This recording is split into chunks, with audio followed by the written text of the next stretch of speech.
waaw voilà maa ngi nuyu ñëpp di leen gërëm di comme tout le monde rek di commencer nuyoo bi ci monsieur le maire di vraiment kontaan ci teew bi nga teew comme ni ko Mamoun waxee ñëw ànd ak ñun journée bi yëpp maa ngi nuyu aussi suñu gan yi tedd yi fi ñëw tey ànd ak ñun journée bi aussi notamment monsieur Mbaye vraiment je suis très content ci déplacement bi parce que keroog bi ñu ñëwee seet si la ak IEF ñu toog waxtaan idée bi judd fa IEF joxe accord am depuis boobu ñu ngi koy togg c'est vrai que waroon nañ ko def mois passé mais après dañu amoon ay empêchement yoo xam ni moo tax ba mënuñu ko woon def mais bi mu kiiyee bi ma la ko waxee mais semaine bii ñu génn parce que c'était très serré après mais nga woo Mamoun ni ko yaaw ko souci après woo naa collègues yi diligenté nañ ko et puis ñu def ko on l'a programmé sur 2 ou 3 jours hein donc ñu ñëw def ko loolu aussi maa ngi leen ciy remercier temps amul yéen a ngi génn ci examen yi mais loolu objectif bi ñu si jublu vraiment vous l'avez très bien compris maa ngi gërëm inspecteur Seydi xam naa su may def sama compte rendu mission bi sax dama Adama mu dagal ma passage am bi ma daal di koy transcrire rek loolu doy na quoi parce que c'est exactement ce qu'on a dit dans les termes de référence de la visite objectif u visite bi loolu la woon c'est-à-dire c'était partage d'expérience la sur le plan pédagogique approche communautaire bi PUR def ngeen présenté ko ci biir waxtaan yi ni mu feeñee doyen am di ni mu waxee par exemple première activité bi ñu def ba murer école bi ni ci waa dëkk bi jàppee dagg silaan boobu yooyu yëpp mooy exemple bi inspecteur joxe léegi fële ci au sud nga xam ne am na directeur boo xam ne mobiliser na population yi ñu wut ay crainting daal di clôturer école bi yooyu la ñu bëggoon ñu partager ko bokk na ci yi ñu bëggoon ñu partager ko ay yoo xam ni c'est dans le soft comme ni ko Mamoun di waxee mais ñu mettre ko en œuvre mu réussir du suñu idée du ñun ñoo ko dem réfléchir fële du suñu approche xalaatuma ko sax on vient au co-construit lu ñu fi mus a def on l'a élaboré avec eux ñun on est surtout sax en backup di peut-être accompagner mais ñi koy réfléchir dëgg élaborer ko mettre ko en œuvre c'est eux c'est vous les pédagogues du ñun donc ñun amuñu sax xam-xam boobu donc loolu aussi rafetoon na ñu ñëw en fait ci ay séances de partage yu mel nii nit ñi gis ñu xam ni tant que gisoo nit def ko da nga naan c'est impossible ndax sama expérience aussi daf maa wan ay blocage yoo xam ni nit ñi dañoo jàpp ni moyen la te du moyen financier il faut ñu am non loolu nan laa koy defee am na directeur boobu mës a wax jëndal ñu canard pour ñuy tëj école bi j'étais choqué alors qu'on venait de lui financer ay blocs de latrines yoo xam boo ko capitalisé ëpp na 5 millions xam nga c'est-à-dire bi ma ñëwee fii nag gis gars yi ni ñuy doxale ma ni ñi ils ont compris nañ lañ war a def pour changer les choses c'est-à-dire da nga cay nekk indi sa ay moyens dugal ko ci te moyens yi rek xam nga feeñ na ci waxtaan yi valorisation li nit ñi li population bi di dugal liñ ciy jàpp yéena biñ ci am ñëw participer ci réunion bi rek c'est à valoriser loolu nag bu ko defee loolu partenaire boo ko defal dem envie toog ànd ak yow et puis parfois sax accueil bi am na nooy par exemple maa ngi nuyu madame Fall sama jigéen boo xam ni ñi ngi liggéey yàgg nañ comme Mamoun version jigéen la maa ngi moom yàgg nañ liggéey ndànd ci gestion des déchets bi elle est GPF présidente de groupement de femmes là dans son quartier day sol jógi dem dugg ci kër yi di xeex ak nit yi pour ñu fay mbalit ñëw mais bu ñëwee mairie GIE bi nga xam ne ñooy délégataire de gestion des déchets bi du leen may dara s'ils ne font pas correctement le travail mais loolu bokk na ci bi ma demee di def diagnostic bi dem école am mais j'étais waa Ndiongue sant leen yàlla parce que mur de clôture bi ma waroon a def bi ma def seen école mais si école am laa ko bëggoon def ba ñëw fa ak ingénieur bi ba mu def devis bi école tëj ma ñëw visite ñu ne ma madame Fall jóge na fi mais ma arrêté ko directeur nga baal ma de le nouveau directeur xaw ma la woon en fait lu ñu wax objectivité am na dose de subjectivité mënul ñàkk xam nga loolu lu tax parce que aussi yow mi dem di intervenir fenn da nga bëgg def ay action yu réussir pour ñu mën ko dupliquer feneen mais bu dee leer na leen ni ñi koy porter sont pas capables bon duma ni sont pas capables mais daal wax dëgg yàlla daal ñu sa xel ndax xamagoo leen dama laa xamagul woon c'est normal mais dama retiré wu après ma def ko njonge et j'étais agréablement surpris parce que école bu ndaw la amuñu woon benn doole mais ñu def ay action foofu mais comme mu def comme waa Pire comme Mamoun jël ay initiative affaire potager yi commencé gu ma ko ndànd moom rek moom moo fa am ma jëndal ko ay nuñ koy waxati li ñuy def ci kii semence jëndal ko ay brouette ay yooyu yëpp parce que dama fekk mu jël initiative xam nga dem jëli eaux et forêt pour mu former leen won leen et cetera xam nga kooku déjà léegi rek la ma partagé ay photos yu bëri yoo xam ni ba jardin yaa nga naat rafet te excès gu ma ndànd pour vous dire que parfois di nga jël benn initiative mais répondant bi ngay am mun na la faire avancer comme mun na la bloquer en fait man c'est un peu lié aussi à ma personnalité man yooyu rapidement je me bloque après dem ànd ak ñi bëgg avancer parce que aussi j'ai assez perdu d'énergie ci parce que mënoo di defal nit dara mel ni da nga ko koy neexal pour defal ko ça marche pas mooy projet yi nga gis y a beaucoup de projets dans le yoo xam ni mettre nga ko en place ba wanee ginnaaw après mu kii parce que da ngaa forcer nit ñi activité bi boo ko buggul grawul ñu jox ko keneen mais ci loolu da ngay lire def ay lecture xool kii tel et cetera loolu rek moo waral yenn parce que on n'a pas les moyens d'accompagner tout le monde il va forcément falloir de faire des arbitrages te loolu li koy condition kii bi c'est vrai qu'il y a beaucoup de calcul de diagnostic mais am na dose de subjectivité parce que di nga am fooy tollu il faut arbitrer te loolu li koy kii mooy que gën a dal sa xel da nga jàpp ni ñii mën nañ ko porter mais ñooñu nga koy jox la preuve bi ñuy def mur bi à Mérina Sall bi ñu defee diagnostic bi on a vu dans la zone 3 écoles yoo xam ne ils étaient dans la même situation te am naa benn budget wu benn mur de clôture mais ma testé leen école bu ma jaar ma leen léegi yéen da ngeen di wut ay selaan ngeen dagg ko ngeen ñag ko bu ngeen ko ñagee nag en attendant après budget bi bu génnee ma ñëw defaral leen mur mais dama ñibbi 3 jours après waa Mérina Sall envoyé may photo ñoom def nañ ko 3 jours après dem nañ dagg selaan ñag ko envoyé ma photo yi beneen dëkk ba da ca wet ga directeur bi woo ma ni ma woo naa waa dëkk ba réunion nee nañ ñoom daal selaan day indi ay jaan nan leen defaral mur buñ ko mënul nag ñu bàyyi noonu maa leen waa graw man ma mënumaa def mur après ñu kii ko pour vous dire que yooyu aussi bokk na ci approche yi ñuy def comme ni ko Mamoun waxee souvent porte d'entrée bi ñu indi woon Pire fii c'était la gestion des déchets on a répliqué le même centre de tri ici centre de tri bi nekk ndaan def nañ ko fii ci ginnaaw yoonu Fass bi depuis 2019 ci laa xamante ak Mamoun ci laa xamante ak Pathé et puis ci guerre lañ xamante on s'est connu en terrain de bataille terrain de combat mais après boo fekkee yéen a bokk ay objectif bokk ay principe loolu sax da nga koy apprécier ndax da ngay xam ni kii il faut se méfier sax ci gars yooyu xam loo ñëw rek loo wax ñu ne baax na c'est dangereux mais quand j'ai vu que kii li mu wax non seulement il était dans ses droits mais il a participé ou bien a contribué à résoudre le problème pour le bien de la communauté j'ai compris que voilà après j'ai commencé parfois ma ñëwee ci mairie bi jaar fi ñëw waxtaan de fil en aiguille ñuy gis ay de micro projets yu ñuy partir ba aboutir à ça te on a de belles perspectives en ci kanam quoi en vue donc loolu aussi maa ngi ko ci gërëm ci ouverture d'esprit xam nga souvent projet bi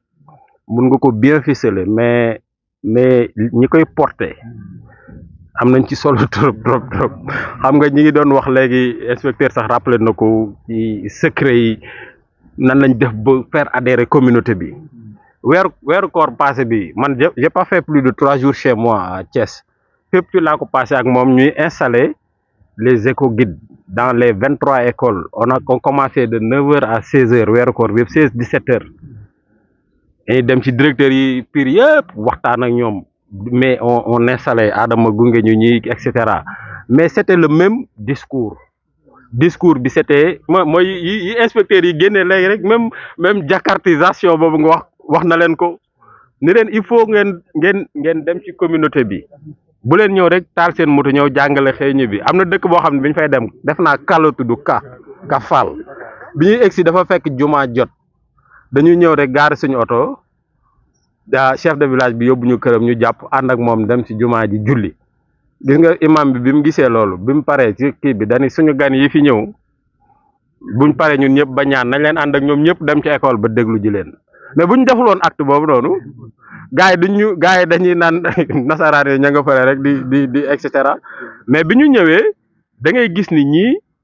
en fait approprié wu nañ kii bi jël ay engagement mais séance tenante aussi comme ils avaient des problèmes d'électricité groupement de femmes yi fayet nañ ba am 100 000 francs ils avaient un budget de 200 et quelques mille mais ñu aussi on a pris l'engagement séance tenante financer leen le montant qui reste ñu am électricité si saa si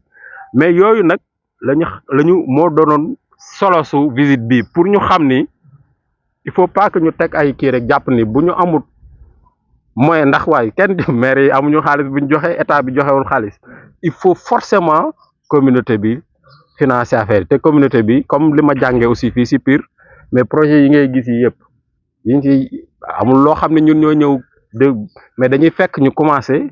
mais ñu ñëw ni leen lii c'est une très bonne chose ñu ni lii ak lii lañ ci def mais ñu génnee compléter leen mais bu ñëwoon fekk ñoom voilà jéemuñu kii lu ñëw rek ñu ne dañuy xaar ñoom Moussa du yomb quoi mais tax vraiment on vous invite à kii léegi nag yu bëri ñu def fii on va répliquer parce que année scolaire dafa gàtt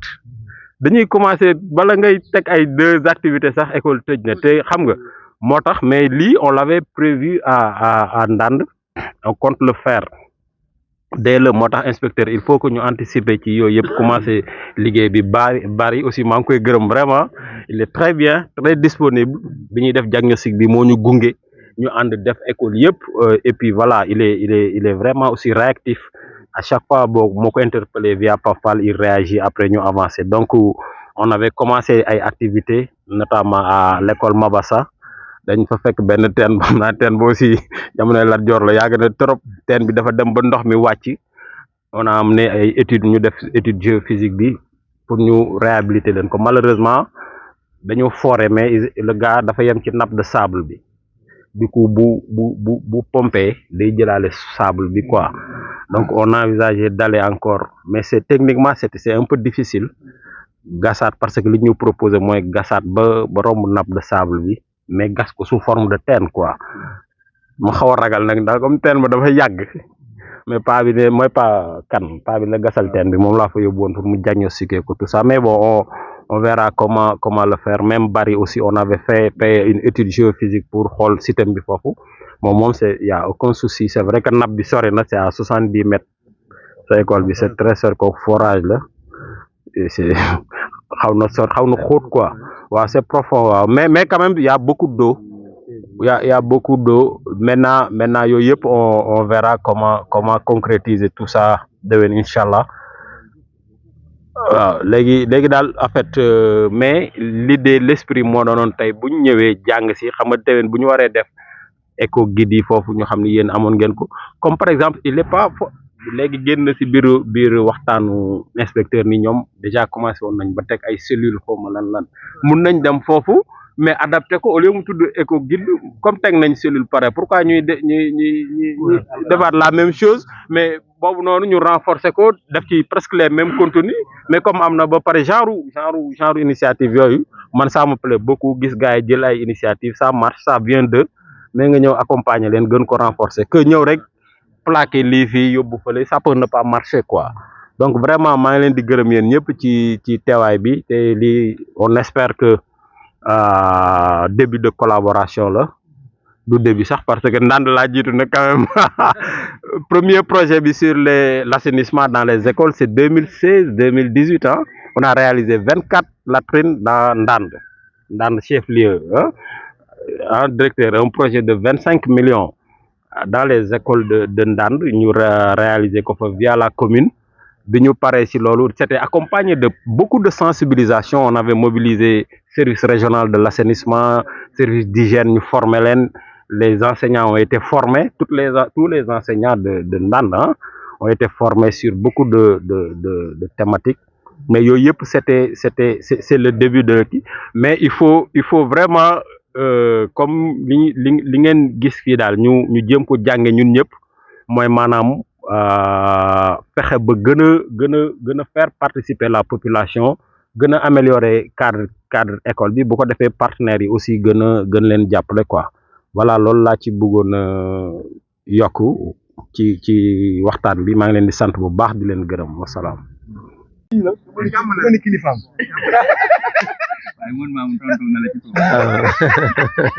asalaamaaleykum kon bala ñuy jox Moussa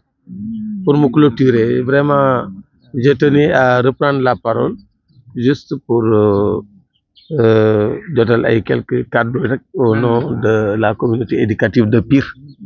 au nom de l'IEF d'abord qui est l'inspecteur Insa Ndior vraiment qui a beaucoup salué cette initiative aussi au nom de l'inspecteur chef de district Abdou Ndiaye Mbaye qui a passé la journée hier avec nous pour une formation ñu ngi leen di nuyu yaakaar naa jox naa ko inspecteur Mbaye sax moo jokkoo ak moom pour waxtaan ak moom tuuti ñu nuyu leen sant leen ci seen tour vraiment li ngeen def aussi vraiment au-delà de l'esprit professionnel dafay affaire boo xamante ni yaakaar naa ni yàlla dina ci fay parce que yëfi jullit la ah macha allah parce que humilité ak valeur yu bari mi ngi ci biir daal kàddu yi fi jib tam ci cadre soññante dama ni vraiment doo ko déggee waroowul ak place bu ñuy ñaaxante ci cadre yàlla parce que métier nit ku nekk métier bi la yàlla nattoo wala bi mu la defal taw feexu nga féete fa rawatina ku mel ni ab jàngalekat ab yarkat yaakaar naa ni kenn war ko gën a sant yàlla parce que bu nit ñi dee defar laneen yow sa produit doomu aadama la te doomu aadama bi nga xamante ni suñ boroom noonu la bëgg moom la bëgg ci finalité ala kulli alin ay nit ñoo ko koy defar kon daanaka mën naa ni dafa am wet goo nga xamante ni dañ fay uutu suñu boroom ci bëgg-bëggam ci jaam yi kon loolu yàlla nañ ko yàlla fay ñun ñëpp vraiment def ngeen lu rafet vraiment kontaan nañ trop ñu ngi sant inspecteur Macoumba parce que comme moom ni ko waxee rek ni mu ko waxee mbokk yi waxee ko noonu il a toujours voulu qu'on tienne une telle séance une telle activité donc ñu waxtaan ci ak Moussa mu facilité ko te lii yaakaar naa ni buñ ko doon yaatal kenn ku nekk jàpp ni da nga war a jóg ak sa tànk dem fekki sa moroom taatan li nga xamante ni moom ngeen bokk di ci yëngu parce que fi ni ñun tey yéen a ngi naan on a beaucoup appris mais nous aussi nous avons beaucoup appris de par les échanges que nous avons écoutés ici waaw te da ngeen ñu yóbbuwaat ci beneen niveau comme ni ko sëñ bi waxee ci cadre takkaat suñu ndig ci cadre gën a bàyyi xel ni vraiment nous n'avons plus droit à l'erreur là je le dis à mon endroit et à l'endroit de tous les collègues de Pire di remercier bu baax notre doyen Amdi et le doyen Pathé Diop nga xamante ni école 4 2 dem ngeen fa maa ngi koy wax sànq ni demu leen école 3 avec le doyen Serigne Fall ak école 5 suñu jeune frère bala yor ko di Cheikh Gueye ñu ngi leen di sant bu baax ci l'esprit de collaboration di sant waa Al Azhar avec Mbaye Thiam mi nga xam ne tam jaar ngeen daaraam léegi ñu fekk fa sëñ Ibn Abbas Mbacke ci wax ju rafet ji ak ci ñaan yi ak ci tegtal yi mu dolliwaat yëpp nga xamante ni vraiment ñun ñëpp ko bokk partagé di remercier bu baax les inspecteurs de Kébémer inspecteur Seydi inspecteur Niass vraiment seen kàddu yi ça nous est allé droit au cœur nous avons retenu que ni jàpp ma ni man bi ngay wax jàpp ma ni sax waa Ndande nga waxal wala waa Daaru Muxti mais dama jàpp ni ñun nga adressé sa message waaw vraiment muy message bu fort nag comme ni ko sëñ Khadim waxe message boo xamante ni aussi xañ na di nga ci ñaaxee ñi nga xamante ni xañ na ñoom nga bàyyi ginnaaw waaye nga ñaaxaale ñu ci ñun ñi aussi madame Fall aussi vraiment kàddu yi fi jóg yëpp daal ay leçon la suñu mbokk mi aussi monsieur Kama ak le doyen Barry vraiment gis nañu tenoru discours yi macha allah bu ci nekk rek am na benn pesant d'oram ñu ngi leen ci sant di leen gërëm di terminer par remercier d'abord la presse pour leur apport Adama ci disponibilité bi yombul quoi ñu wax la benn mbir rek nga jóg ba amoon ay émissions yu ma doon def à la rajo mais la comment dirais-je mu sursoir lépp ñëw ànd ak ñun journée bi mais di beral cant ak ngërëm sëñ Moussa. Cette activité si ça a pu si on a pu le faire c'est grâce au CAS démb aussi ni ma ko waxee on a passé la journée avec les 22 directeurs de PIR c'est vraiment des formations yoo nga xamante ni dafa ñëw rek teguwaat ci kaw li ñu formation yi jiitu réalisation yi ñu gis ni muy di hard lii soft moo ko ëpp doole yàlla na yàlla fay leen lépp vraiment ni nga ko waxee am na soxna si wax na ko sànq ni Moussa c'est l'incarnation vraiment du Sénégalais modèle ci générosité mais vraiment ci am humilité boo xamante ni fii bu fi ñëwee ñëpp ay doomu bàjjanam lañu quoi ce climat de travail nag vraiment aussi est à saluer bien que li ma ciy dolli rek ñun waruñu toog di xaar ay partenaires yu ñëw partenaire dafa ñëw war a ñëw pour appuyer inspecteur wax na ko fii léegi loolu bokk na ci li ñu war a def rek gis nga ñun on a fonctionné pendant longtemps te xamante wuñu ak Moussa Moussa nous a apporté un plus mais lii dynamique la boo xamante ni moom bi mu ko fekkee fii mën nga ni sax loolu moo ko motiver pour mu toog jóg jàpp ànd ak ñun liggéey bi quoi donc waaw kon yàlla gën a defal ko jàmm rek vraiment on lui souhaite une bonne continuation yaakaar naa ni monsieur le maire je termine par vous ñu ngi lay remercier ci présence bi vraiment yow yaa waroon a tëj jotaay bi nous n'avons pas voulu vraiment te abuser de votre temps mais ñu ngi rafetlu li nga ànd ak ñun jotaay bi ba mu jeex te gis nga lii aussi lii kenn waru leen ko nettali yéen la commune de Pire s'est déplacée à Malicounda pour un benchmarking un échange d'expérience comme Ndande l'a fait aujourd'hui mais monsieur Diop nee na ma am na lu mu wax dañu ma dem nañu foofu ñu ñuy wan école yi à Malicounda man leen yéen de bu ngeen ñëwoon Pire bu ngeen ñëwoon Pire di ngeen xam ni vraiment lii ngeen ñuy wan ñoom côté bii moom alhamdulilah ma ni nag gis nga am na loo xamante ni aussi nit doomu aadama bu nekk tu as quelque chose à offrir à ton prochain yaa xam nag lan la mais moo tax kenn ku nekk nga war a fonk sa bopp bu baax a baax merci monsieur le maire pour avoir passé la journée avec nous am na loo xam faat saabu du fóot boppam nous on le sait am na ku ñu ko wax ci inspecteur yi yaakaar naa ni inspecteur Seydi la mu ni la presse nationale doit venir ici à Pire et vraiment faire un reportage sur ce qui se passe ici mais xam nga am na loo xamante ni vraiment dama naan beneen niveau bi moo ko waral lijjanti la collectivité territoriale am na lu mu am loo xamante ni su bëggoon a valoriser Pire vraiment à travers son système éducatif voilà vous avez beaucoup de choses à faire valoir au niveau des autres communes et ça nous le savons ñun lu ñu xam la ak ñu ko xam parce que ñun ñi ngi dox mais ñi ngi doxal xam nañu valeur u Pire li directeur wax sànq ni bi ñu demee Tivaouane rek en 2022 ñu def un concours au niveau du département de Tivaouane mais Pire génn premier mais dama naan loolu fête locale la waroon doon parce que c'est le système éducatif local qui a remporté vraiment un trophée intéressant lu toll ni njàng ak njàngale ñu ni ñuy taxaw te commune de Pire gën a riche Tivaouane gën a riche yeneen communes yi kon donc c'est dû à autre chose au dynamisme de la communauté nga xam ni aussi sax loolu bu ñu ko transposer ci yeneen domaine mais Pire va être émergent dans un laps de temps waaw yàlla nañ ci yàlla gën a dimbali ñu continuer bonne collaboration bi rek kenn ku nekk fi mu war a jàpp mu jàpp fa nous tendons la main à nos collègues de Ndande dans les perspectives qu'a souligné monsieur l'inspecteur Macoumba Mbaye man déjà tànn naa sama njaayeen bi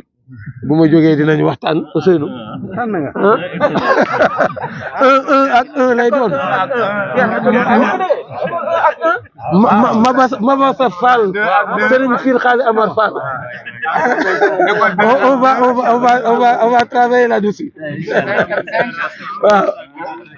voilà 1904 1912 voilà donc yàlla na yàlla gën a defal jàmm dañuy jox kon Moussa monsieur le maire mu jox ci le dernier mot. mais nag dama lay jox demande d'explication. école Fallène. Merci Macoumba Mbaye asalaamaaleykum wa rahmatullah ñu ngi nuyu ñëpp jiital ci nuyoo bi le représentant du maire le président de la commission éducative de Pire teg ci coordonnateur u SEAS nuyu collègues yi ma àndal inspecteur Macoumba Mbaye ak inspecteur Niass nuyu directeur d'école yi ñu fi fekk tey muy monsieur Diop bu Pire 2 monsieur Diop encore Pire 1 monsieur Ndoye Pire 4 monsieur Fall Pire 3 ak monsieur Guèye yaakaar naa Pire 5 nuyu principal collège Pire nuyu directeur yi ñu àndal jóge Ndande ak enseignant yi ñu àndal ak responsable de codec yi ñu àndal aussi nuyu ñu fi fekk ñëpp muy enseignant ak ñu fi teew ñëpp ku ci nekk ñu ngi lay nuyu ci sa tur ak ci sa sant en tout cas première satisfaction bi ñu am ak sentiment bi ñu nourrir mooy sentiment de séduction on a vraiment été très très séduit ci li ñu gis fii tey ndax yaakaar naa ni néew na lool dëkk yooy dem fekk fa ay école yu mel nii la plupart du temps damay tooñ samay école rurale naa leen dimbali leen yor leen école ay écolette ngeen yor waaye ndeke en réalité école u département Kébémer yëpp ay écolette lañ maa ngi soog a gis école et c'est assez rigolo mais très sincèrement c'est la première fois en fait que j'entre dans ce qu'on appelle véritablement une école parce que toutes les études scientifiques ont montré que les performances scolaires il y a plusieurs facteurs qui permettent de construire des performances scolaires mais les deux premiers facteurs le premier facteur c'est le système de rémunération quand l'enseignant est bien payé forcément il y a de bonnes performances scolaires. Le deuxième facteur, c'est l'environnement. Et ça, c'est les études scientifiques qui l'ont montré. Ce sont les deux premiers facteurs qui permettent de construire la qualité et la performance. Et nous, malheureusement, à Kébémer, c'est ce problème-là que nous avons. On construit nos performances à travers la classe. Je pense que quelqu'un l'a cité tout à l'heure. À travers des essais, à travers la formation des enseignants, à travers. Et tout malgré tout, d'année en année, on peine à atteindre même le seuil national. Donc, avec le recul, et avec cette visite-là, on se dit que peut-être on n'a pas attaqué les choses de la bonne manière. Donc, le premier enseignement que l'on peut tirer de cette visite, c'est ça. Ça veut dire que la construction des performances devra passer par un environnement attrayant, sain accueillant et sécurisant pour les enfants. Donc, loolu moom retenir nañ ko. L'autre enseignement aussi que j'ai tiré de cette visite, c'est cette vision que vous avez, holistique de l'enseignement. Parce que quelque part aussi, comparé à ce que l'on fait à Kébémer, c'est une concurrence à la limite malsaine, surtout au niveau de mon district que je peux parler de Darou Mouhty. Mais la concurrence qui sévit là-bas, à la limite, elle est malsaine. Et je ne sais pas si c'est le cas de Ndande. Malgré qu'à chaque année, c'est Darou Mouhty qui est le premier au niveau des districts. Mais la concurrence que les gens ont instaurée là-bas, à la limite, c'est sidérant. Et là, on trouve des directeurs d'école qui ont une vision holistique du système local. Ça veut dire que mon école ne va pas sortir seulement et maintenant enliser les autres. On sort ensemble, on gagne ensemble, on construit les résultats ensemble. Et je pense que ça aussi c'est important. Et c'est une chose que j'ai notée aussi et que je vais aussi essayer de dupliquer au niveau du district de Darou Mouhty. L'autre enseignement tiré aussi, c'est la participation volontaire, active et financière des enseignants, des équipes pédagogiques. Parce que quand le directeur de PIR 2 nous dit, voilà notre projet, et ce sont les enseignants eux-mêmes qui cotisent 10 000 francs et qui amassent 180 000, leur mom gisaguma ko fenn. C'est extraordinaire. Ça veut dire que ñoom xaaruñu sax communauté bi ñëw ñoom dañ ne ñun ñoo teg communauté bi léegi kaay leen ñu xool nu ñu mottale. Et je pense que c'est important. Ça, c'est la dynamique au niveau de tous les projets depuis. C'est communautaire, ça c'est vrai. Non, c'est important. Parce que nit aussi, li may wax, kenn du la jàppale sur du néant. Ça veut dire que ce que je dis souvent à nos directeurs, à chaque fois, wow, voilà le problème, wow, d'accord, c'est le constat que vous avez fait, mais qu'est-ce que vous avez fait pour surmonter ça? Nga ne ma dara, man ko ma di awma ci dara.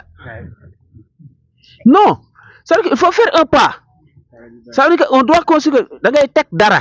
keneen ñëw tek dara, keneen ñëw tek dara après mu kii. Donc loolu c'est une dynamique boo xam ne aussi je l'ai appris d'ici et c'est quelque chose aussi que je vais essayer tant bien que mal à vulgariser. Le troisième enseignement, c'est-à-dire que vous au moins vous avez compris le système de management international et mondial maintenant. On est dans une dynamique d'une gestion axée sur les résultats. Mais quand on parle de résultats, on parle au préalable de projet. Même nos structures fonctionnent comme ça maintenant. Les IF, c'est des entrées par projet. Toutes les structures étatiques, le budget, c'est un budget programme. Qui dit programme, dit projet.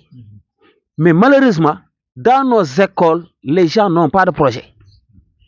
Tay Ibrahima Seck boo ñëwoon Fort Diokh fekk ko fa luy sa projet non xaw ma wala non aw ma ndox kii bi moo yàqu cadenas bi moo yàqu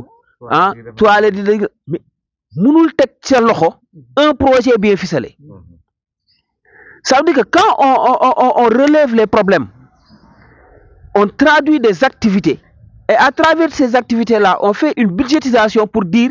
que voilà ce que je vais réaliser, voilà le montant qu'il faut pour sa réalisation. Maintenant, qu'il est appelé su ñëwee mu ne man kat dans ce projet-là, je peux prendre ce volet-là. Keneen ñëw ne je peux prendre ce volet-là. Keneen ñëw ne je peux prendre ce volet-là. Mais quand il n'y a rien du tout, mais man mënoo fa nekk di construire. C'est pas possible. Et même avec mes directeurs parfois, c'est ça. Tu as un problème. Quelle est ta solution? Amoo solution, man la amoo solution, man dem naa. Ah non. Tu me dis voilà ce que je pense. Man la attention. Li nga xalaat boo defee nangam ak nangam on en discute. Mais tu n'as rien. Je n'ai rien à te proposer. Parce que le problème c'est quoi? Que ça réussit ou que ça échoue, après sa kaw lay këpp. Je l'accepte pas. Man li may wax du ma xaxal kenn, du ma administrer kenn. Directeur bu ci mënul administrer sa école, démets-toi de tes fonctions. directeur bu ci mën a xeex sa école ba nga am li nga bëgg démets-toi de tes fonctions mais li ma mën nag mooy boo xeexee ma sotle la boo defee li ma ci mën ma jàpp ci ñaari rame de papier laa am ma may la ñaari rame de papier cartouche encre laa am ma may la cartouche encre benn 1 mètre carreau laa am ma may la 1 mètre carreau mais on ne peut pas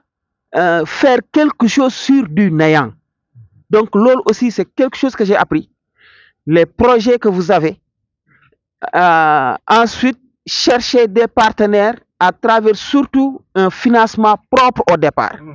et je pense que ça c'est quelque chose de très très très fort et de quelque chose à magnifier